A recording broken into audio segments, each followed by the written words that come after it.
What's going on, y'all? It's your boy AJ Red, and listen, we going back to the A to see what's going on with these goddamn fools over there with the Georgia Peaches. Listen, they say they keeping it Gucci. We gonna see how much fucking fun that's gonna be. How about it? Y'all ready to discuss it? Of course y'all are. Let's go. It's the AJ Red Show, starring me, AJ Red. Look, don't forget to like, subscribe, comment, and share. Y'all ready to get into this next topic? Let's go. What's going on? It's me, your boy, your friend, your cousin, your neighbor, your coworker, if we fuck with each other like that, right? I'm back again, AJ Red, with another episode of the AJ Red Show, and we're going to be covering The Real Housewives of Atlanta, Season 15, Episode 7. Listen, ain't really much fucking going on over there right now anyway, but I'm going to get into it. I'm going to keep it short and get this video done because I got other things to do for y'all and to put out. But before I get into all that, please go ahead now. If this is your first video, please go ahead and hit the subscribe button. That ensures when I upload these videos, you're one of the first ones to see it and comment on it.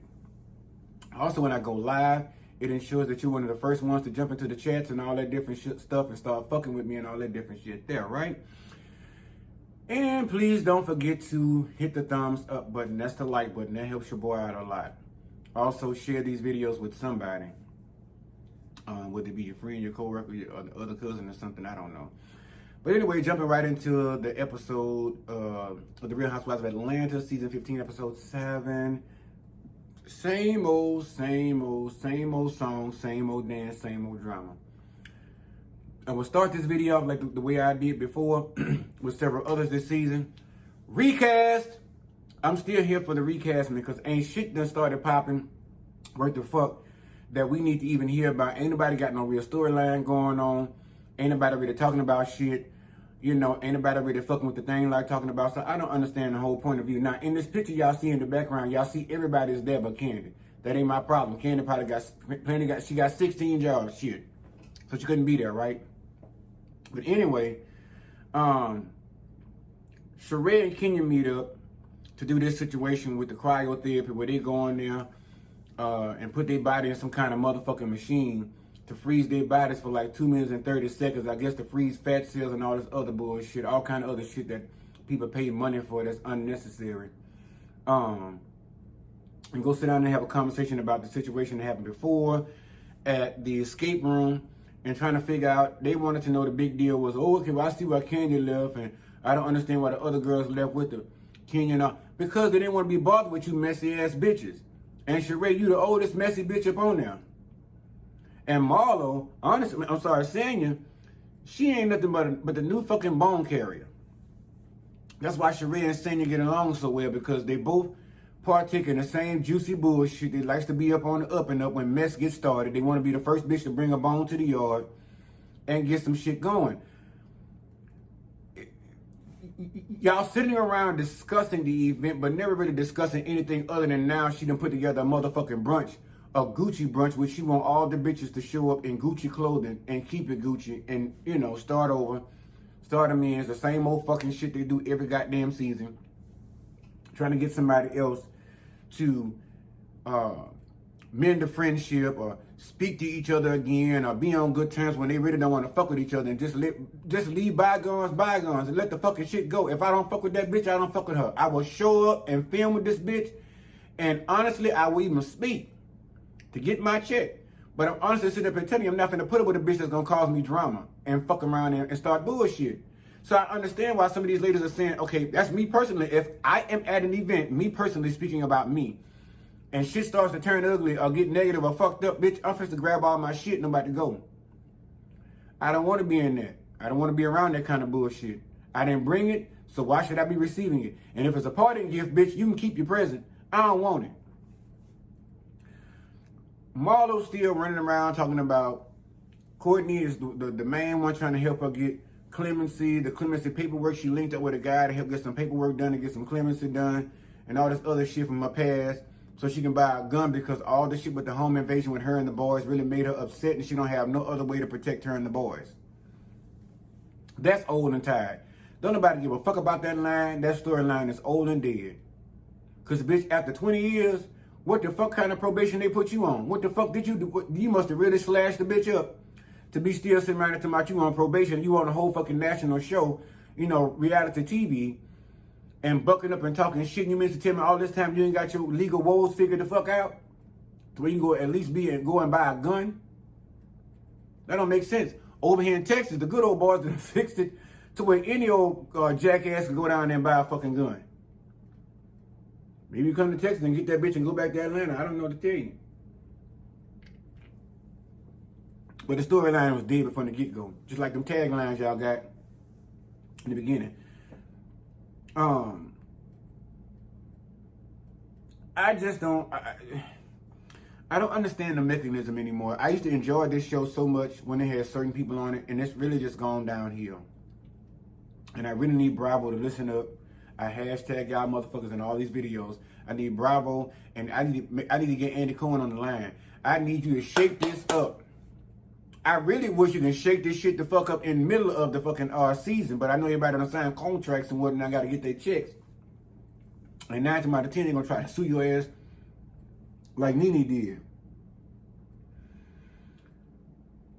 Kandi and Sanya meeting up at OLG. That was a moment where I felt like, again, Sanya is fake as fuck. Sanya is always trying to be up in the business. She wanna root for a bitch in front of their face and then stab them in the back when they turn and look the other way. Kandi addressed the situation, saying part of her reason for not wanting to talk about all these shootings is on the personal side, you know, let alone the business side, is the fact that she too has lost a brother to some kind of street violence at the age of 15. She broke down in tears.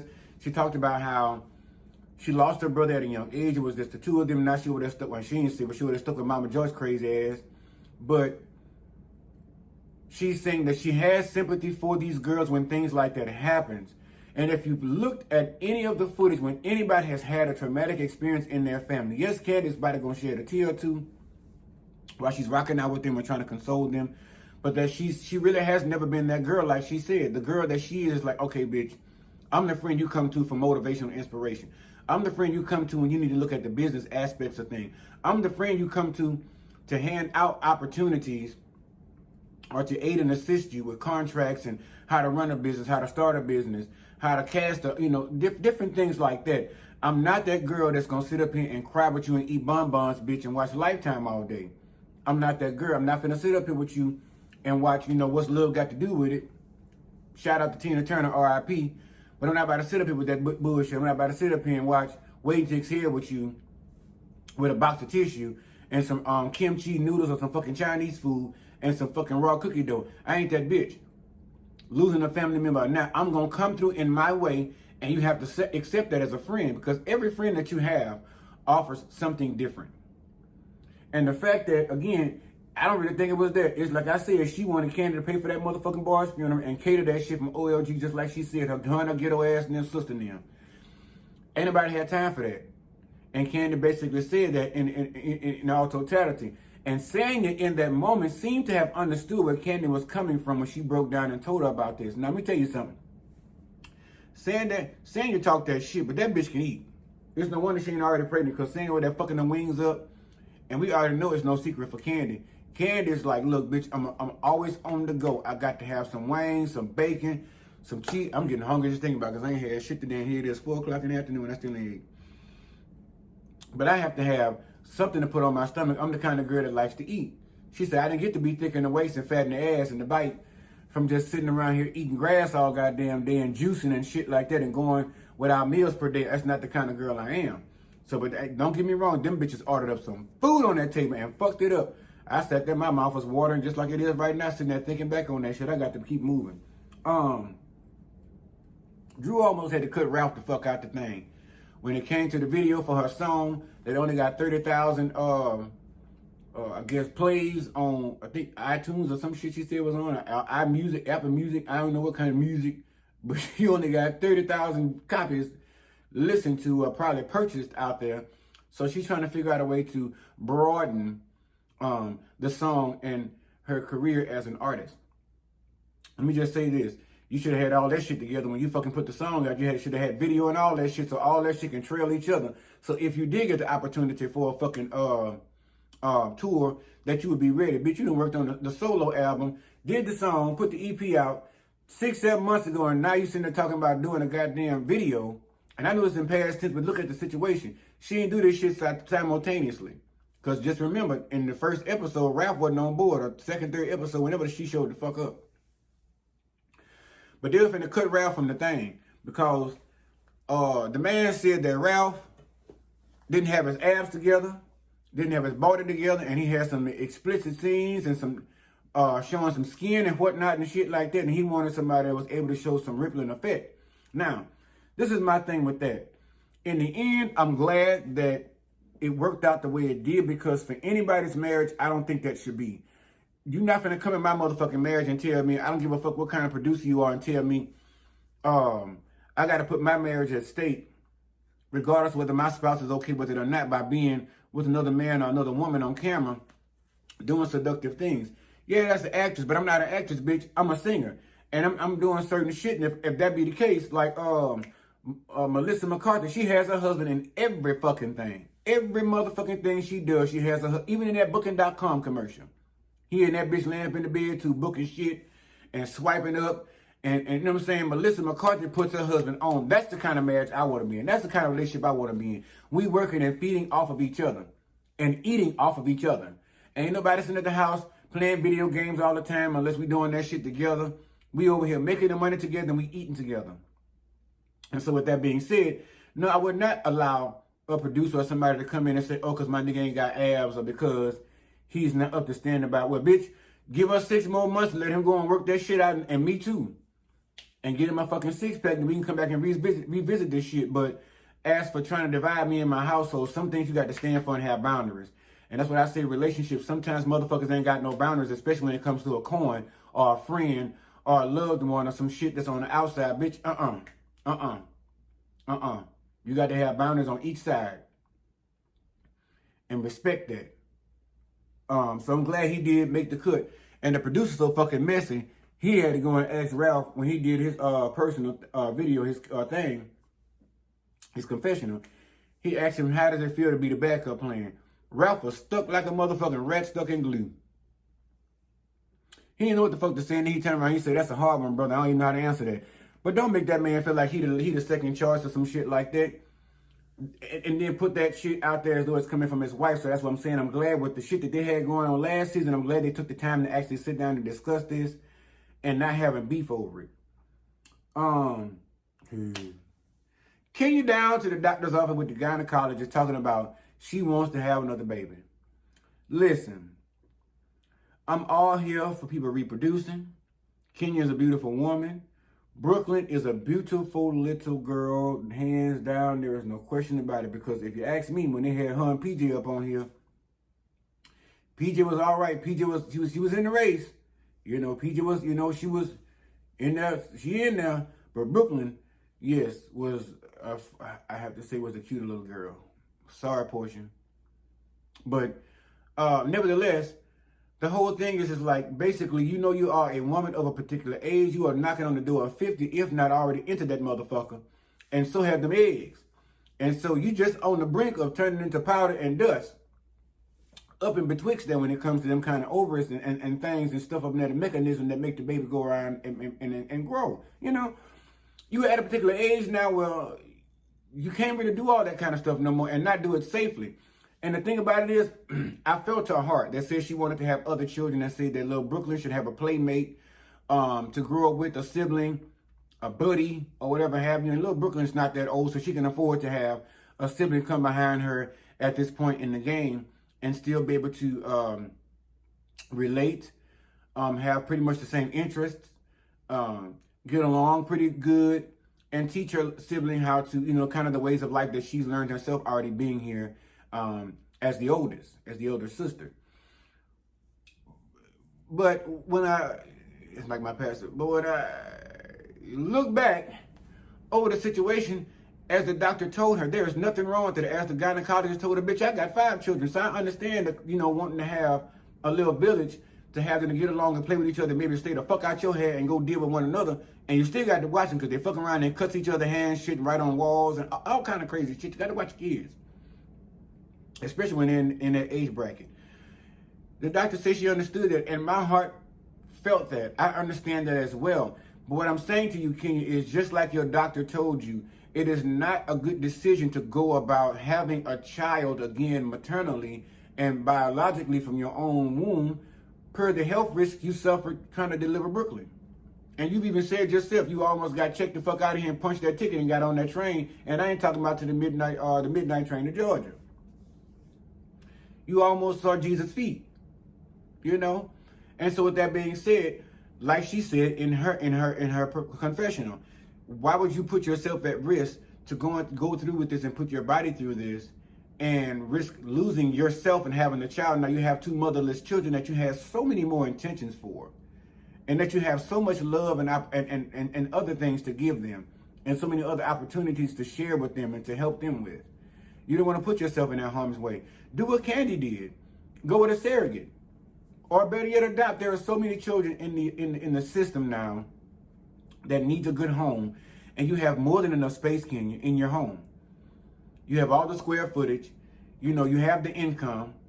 You know, whether or not they'll see you have the time, that's a different story. But I'm pretty sure you're still past that, you know, way as well. Shit. If what them white folk name adopt all them children?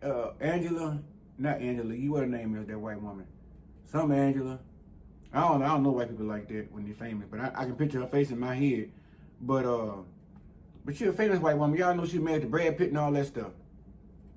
But yeah, go on down there and adopt you about 15 more, about 6, 7 of them, and put them in their house out there, and then you have another storyline. At least they'll be yours, unlike Marla, who's over there faking the funk with them boys, like she be over there trying to raise somebody and do the right motherfucking thing, like Spike Lee saying she doing a total fucking opposite when it comes to the way she portrays herself on camera. Does she not think ever these boys are going to see her behavior? Maybe she's not allowing them to watch the show now, but at some point they're going to become of age where they can do what the fuck they want to, and they're going to be able to went back and watch this show and see how Auntie made some of her money. Not all of it. Because the rest of us now still trying to figure out how she got in the game financially, but still, nevertheless, the bottom line is, Kenya, don't do it, don't do it, don't do it. Don't do it biologically. I talk a lot of shit about you. I get on here and roast y'all ass, but I love y'all still, and I don't want to see anything happen to you. That is the last thing I want to see. So with that, take the smarter, healthier choice and go with the surrogate. Find another bitch that'll pop that puss open and get that baby up out that motherfucker for you. Candy did it. And if Candy, well, I ain't gonna say if Candy can afford it, you can't, because you ain't rocking no pocketbook like Candy, but yeah, no. It can't be too much above your pocketbook, your pen to your coin. But the fucked up part about it, I almost missed that part too. She wants to try and conceive another child with Mark. Even if she tries, even if she considers or goes with a surrogate, she wants to try and conceive another child with Mark because she has leftover embryos. That is one of the dumbest motherfucking things I've ever heard, bitch. You over here divorcing this motherfucking man. I ain't never seen a divorce take this motherfucking long ever in my life. Ike and Tina ain't take this motherfucking long to get divorced. Wendy and Kelvin ain't take this long. Hell, Tamar and Vince ain't take that long to get divorced, bitch. Come on now. Somebody dragging their feet. I'm beginning to think it's Kenya. I'm just saying. But bottom line is, I don't understand the fact of wanting to have another child with a man that's not even supporting the child that you already have now that is biologically his. He barely seems to, on camera, as we know it, as the public knows it, wants to be bald with Brooklyn and fuck with her, which I don't know why, because she's one of the most beautiful little things ever to come out on this show, and definitely in y'all lives. So I don't know why he ain't fighting, tooth and nail to get to Brooklyn, or to have her with him for a certain period of time or something. I'm not trying to get no ideas, Kenya, and start no drama in your life, but I'm just sitting there saying, you trying to start drama in your own life by trying to keep a connection that you need to go ahead and let go. There's a connection that needs to be severed with this man. You need to go and have a conversation with him and let him know that's what you're going to do with them embryos. You want to have another child on your own. And minus the part of the conversation about asking him to fertilize those eggs. Find you somebody at a sperm bank somewhere, and shit, if the Brad and Judy can do it, go down there and find you a good sperm donor somewhere. Go around the country and find somebody. Go and get that sample. Get your embryo fertilized, get your egg fertilized, and go ahead and have you a beautiful child, maybe even twins. Who knows what can happen out of this possibility? Because when you mix certain genetics with one another, you never know. So even if you sit up there and implant 2 embryos, fuck, go and give you 2. And get yourself twins and knock it out. Now you got 3 kids. But please, sister, do not take the route of biologically having a child. Yeah, I talked about Kim adopting on yada yada yada yada. What was that? Oh, Sheree's brunch. Here we go. Everybody showed up to the thing. Everybody came down to the brunch this winning, hoochie the Gucci, you know, all that shit.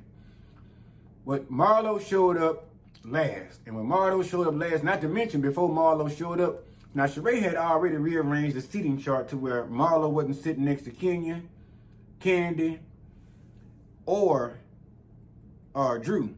But some kind of way she had Kenya on the other side of the table by Courtney in between her. When Candy got there and she was sitting there and she was looking, that big head got low. She looked at that name next to her. I think who was sitting next to her? Sanya. Looked at that name next to her. She was like, listen here, bitch. I ain't trying to start no shit, but take that name and move it somewhere else. I don't even want that bitch that close to me because I guess the sound waves of Marlo's voice gets on her motherfucking nerve, antagonizing her, and she knew when she came there, she was gonna come with the bullshit again. But my nephew is dead and all that old bullshit that nobody want to hear nothing about. So they switched the places and put Kenya by Sonya and put Marlo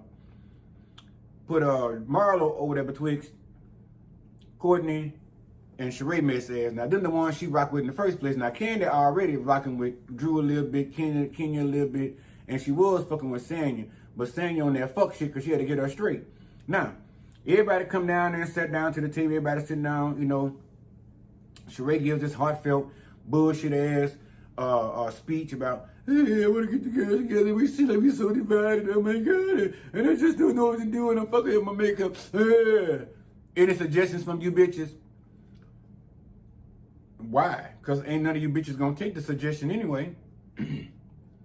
So after all that, now that Marlo's here and she's seated, and I think, yeah, Marlo's here and she's seated. She come in her Python Gucci outfit on and shit to show up the girls and all that stuff. She had to show up last so she can show all the girls what she had on, honey. And when she came in, she ragged all the bitches for the outfit. She said Drew looked like she was selling something on the corner. I don't know the fuck she said with that outfit she had on, the Gucci outfit. She said Candy looked like she captain of the bowling team. With the outfit on she had, she said, even Red Sheree, she said Sheree was looking good. She said, but she just stepping out, getting ready to go give a deposition somewhere in the courtroom, which wasn't bad because honestly, looking at Sheree's outfit, bitch, let me tell y'all be laughing at Sheree, but sometimes you catch Sheree off on her motherfucking game, the bitch be ragging. Cause them big ass, extra bell bottom, big ass pants she had on with that motherfucking Gucci jacket, let me tell you, I would wear that outfit. I would go in there, I'd probably lay around there and cinch my motherfucking waist and probably put a goiter on and get that jacket to get a little big and go in Sheree's closet and borrow that shit. Because that outfit was given metrosexual. And I can see me wearing that on the red carpet or somewhere, honey. So y'all listen. That outfit, it was killing the game. I will say I was loving out of everybody's outfit the most. I will say Sheree's outfit to me was giving life. It was giving she has money. It was giving, you know, she's regal. It was giving she's a grandma, but in a sexy way. Marlo also said that she said Sanya's outfit was given that it was, you know, Gucci coming straight off the rack, walking into the store, brand new on the rack, $8,000 walking out. And I'm saying, bitch, please, $8,000, I can go buy a whole motherfucking Honda Civic, bitch, and throw some things up on that bitch, put some shoes on that motherfucker, and ride for $8K, bitch. Not an outfit. That's a whole vacation, bitch. That's a down payment on a house. It's a no for me. Who else was there? She didn't really say much about Courtney. You know, her ace boom coon, she didn't really say much about Courtney, but Courtney's outfit wasn't doing shit either. Kenya walked up in the bitch with a Chanel purse. With a Chanel purse, and them bitches label horse immediately off the back. Where's your Gucci at? She's like, bitch, first of all, this is, and that's me. Bitch, this is Gucci. Just because I ain't got Gucci engraved and carved up all over this motherfucker like some of you bitches, the label is in the bike, bitch. Now, if any of you bitches want me to stand up and y'all want to walk over here and take a look and take a little gander, a little looky-loo, come on over and get you a little look. But it is Gucci. So with that, they all sit down, they go over the situation, and then they want to hash out certain beefs. The first beef that got hashed, thrown on the grill, cooked, and got thrown the fuck away was between Candy and Courtney. Courtney finally said, you know, you came to the event at the escape room. That shows that the olive branch that I extended to you that you accepted it and that you came in peace and harmony to actually right the wrong that we both made upon our first meeting. So she says, also for that, we got off on a bad foot, but that to me says that you're a real woman and that you're trying and that you really are trying to be cool with me. And so for that, I thank you and I'm sorry for the fuck-ups that happened in the past between y'all, the beat that got started. Candy also agreed. She said, you know, we did not get off on the best foot when we first met. But again, she said, also, I appreciate the fact that at your event, when shit got hot and steamy between me and Marlon, I wanted to choke that bitch. She said, I went outside and I had to get ready to leave and go get away from there. You did take the time to come outside and check on me. She said, so that gives account for something. So apparently they have some kind of friendship or acquaintanceship they can build off of with those apologies coming on the heel. Or hopefully that'll come on the heels of those apologies. Next up was Sanya and Kenya. Kenya basically told Sanya, hey, listen, I know we had hashed out shit, you know, last year, but at the end of the day, you still got up on certain panels talking about my booty being fake or not, you know. And honestly, in Sonya's defense, I'm not going to say in Sonya's defense because she had several opportunities to say, you know what, I don't know if Kenya's booty is fake. Fuck that. I'm not into that kind of shit. Y'all find out for yourself. Y'all ask Kenya. She could have easily said that on Watch What Happens Live with Andy Cohen, but she fed into the bullshit and the drama, which most of them all do anyway, except Dr. Jackie. But she ain't on this here franchise. We're going to talk about that whenever they fucking give us a date when they coming out for Married to Medicine. But like Kenya said, you could have given that. She said, I could have given you 10 answers you could have given versus maybe it is, maybe it's not. I don't know. It changes and different stuff like that. And Sheree was said, well, basically, no matter what size she is, whether she gains weight or loses weight, it's pretty much the same way. Or Drew said that one. But when they showed that side-by-side butt bike picture of Kenya in 2013 and now, I was like, shit, she was a little box shape back in 2013. So sister might have got a little work done. I don't know. But I understand why some of these girls want to fucking admit it. Half y'all motherfuckers on here got a new booty, bitch. Y'all ain't just go over there and bust all them squats and eat that much cornbread and collard greens, bitch. That's a motherfucking lie, bitch. Y'all done got them booty enhancements. That's what the fuck y'all went did.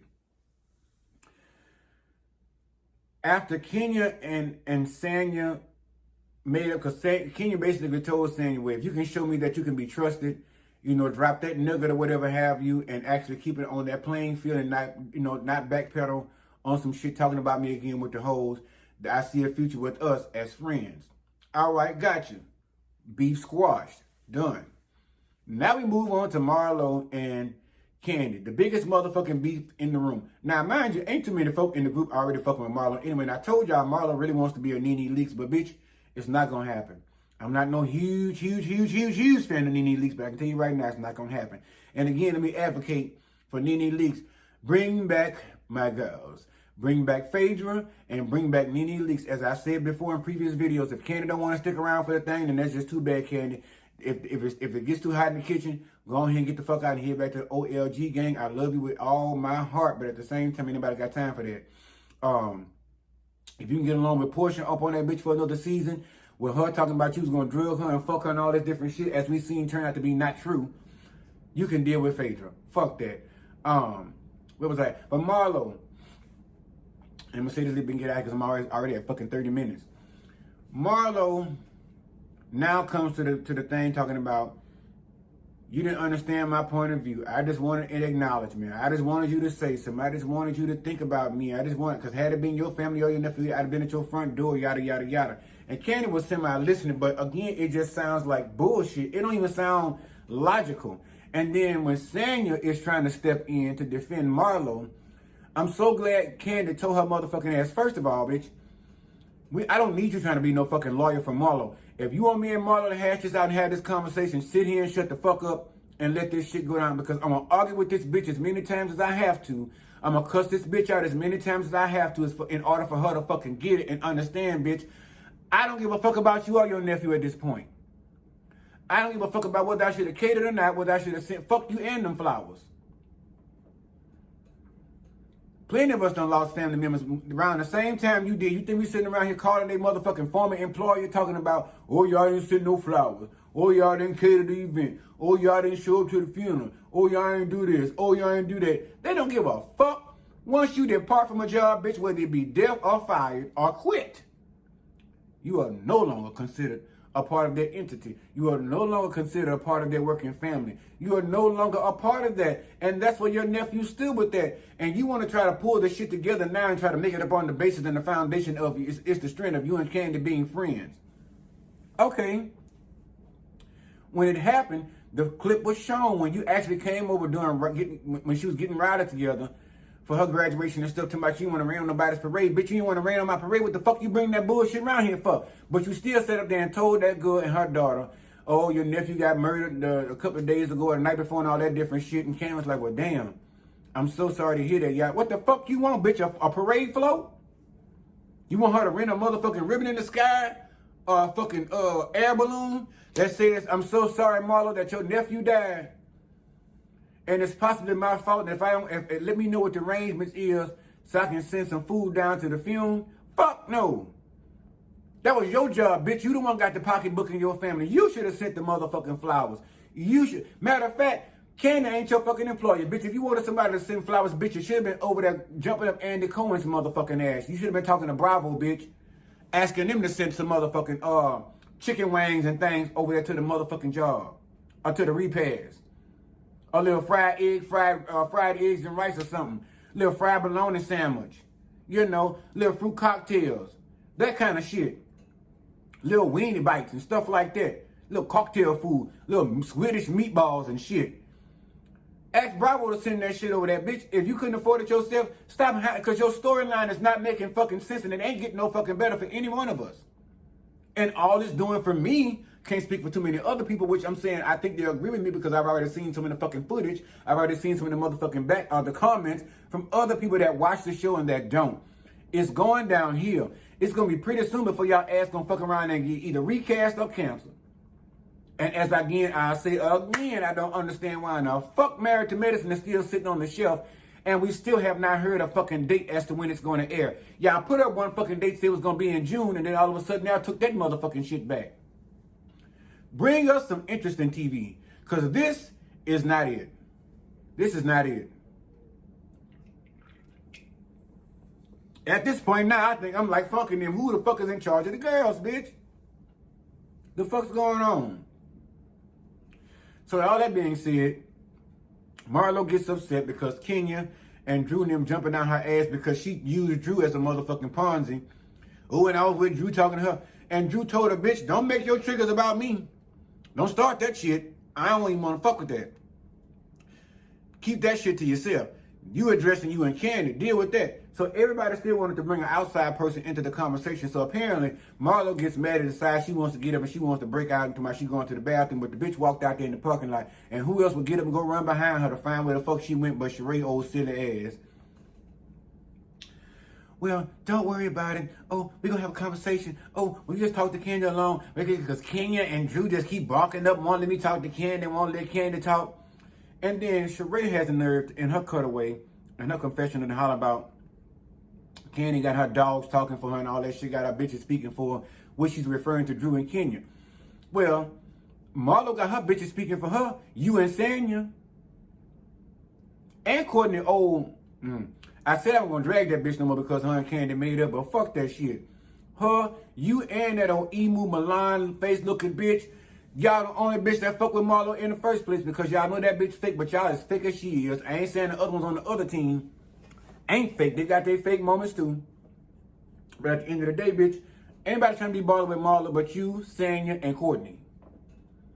And so she gets to talking and shit and brings her back in the restaurant and yada, yada, yada. And you can tell she wasn't going away from the first motherfucking beginning, Marlo, because she was still fucking mic'd up when she was leaving out there in the parking lot. She was just trying to give everybody a dramatic exit so she can have another re-entrance to let the girl see that fucking python outfit she got on again. And bitch, I don't know if it's hot or cold, but it looked warm outside. So I'm just saying, that's a little too much python, leather snake, or whatever the fuck you got on. But anyway, so they sit down to the table and they still cannot hash out the conversation between Candy and Marlo.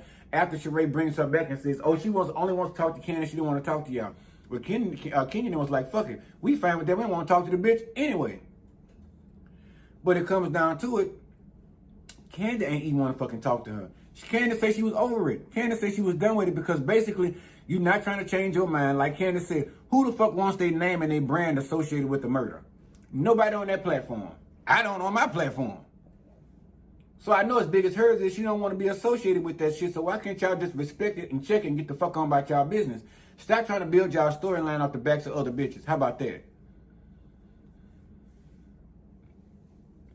And so the story ends, y'all. That's it for me. I done already run into 34 motherfucking minutes. I got to get my motherfucking ass to go find me something to eat. But anyway, make sure this is your first video to like and subscribe and share these motherfucking videos with somebody. Whether it be somebody you like or don't like, I don't know. That's your motherfucking choice. But make sure you share these motherfuckers with somebody. Until the next time, love y'all so much. Keep your high vibrations up. Keep your positivity levels up. Don't let anybody break your shit, because they can't break your soul. And remember to only love on those in return who love on you in the same, because again, nobody has time for lanyard. We ain't giving away no good loving around this bitch. All right, cousins. I'll see y'all in the next video. Holla.